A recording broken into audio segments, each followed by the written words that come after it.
सांगलीत विश्वजित कदमांवर विशाल पाटील भारी ठरलेत।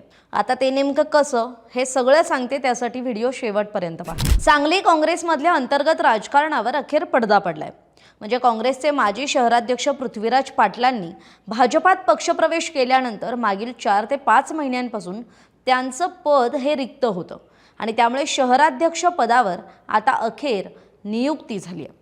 या पदासाठी खरं तर खासदार विशाल पाटील आणि आमदार विश्वजित कदम यांच्यात आपापल्या उमेदवाराला संधी देण्यासाठी जोरदार अंतर्गत स्पर्धा सुरू होती अशी चर्चा आहे। दोघांपैकी कुणाचा शब्द चालणार याकडे खरं तर संपूर्ण सांगली जिल्ह्याचं लक्ष लागलं होतं।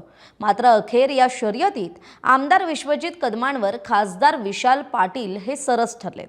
विशाल पाटील यांनी सुचवलेल्या राजेश नाईक यांची सांगली काँग्रेस शहराध्यक्षपदी नियुक्ती करण्यात आली आहे।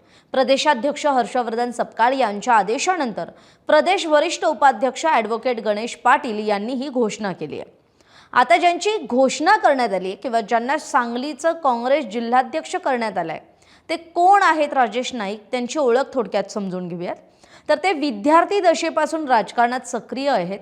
सुरुवातीला युवक काँग्रेसचे जिल्हाध्यक्ष राहिलेत, महाराष्ट्र प्रदेश काँग्रेसचे पदाधिकारी म्हणूनही त्यांनी काम पाहिले। 2005 साली नगरसेवक म्हणून निवडून आलेत। आतापर्यंत 3 वेळा नगरसेवक आणि एकदा स्थायी समितीचे सभापती सुद्धा राहिलेत। दिवंगत नेते मदन पाटील यांचे ते कट्टर समर्थक मानले जातात।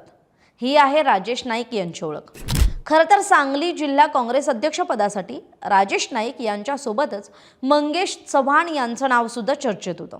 म्हणजे पृथ्वीराज पाटील यांनी भाजपात प्रवेश केल्यानंतर काँग्रेसचं शहर जिल्हाध्यक्ष पद रिक्त झालं होतं। आमदार विश्वजित कदम यांच्या गोटातून मंगेश चव्हाण यांनी ताकद लावली होती। खरं तर या पदावर ज्येष्ठ माजी नगरसेवक नेमला जाईल असं विश्वजित कदमांनी आधीच स्पष्ट केलं होतं। तर तिकडे गेल्या 3 महिन्यांपासून या निवडीची प्रतीक्षा होती। दोन्ही नेत्यांकडून एका नावावर सहमती दर्शवली जावी यासाठी प्रदेश काँग्रेसही वाट पाहत होतं।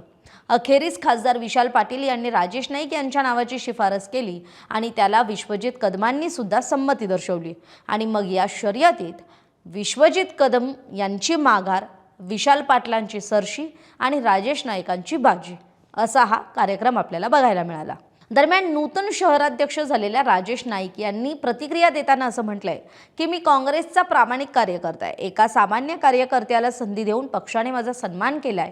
आमदार विश्वजित कदम आणि खासदार विशाल पाटील यांच्या मार्गदर्शनाखाली काँग्रेस पुन्हा नव्या ताकदीने उभं राहील असा विश्वास त्यांनी बोलून दाखवलाय।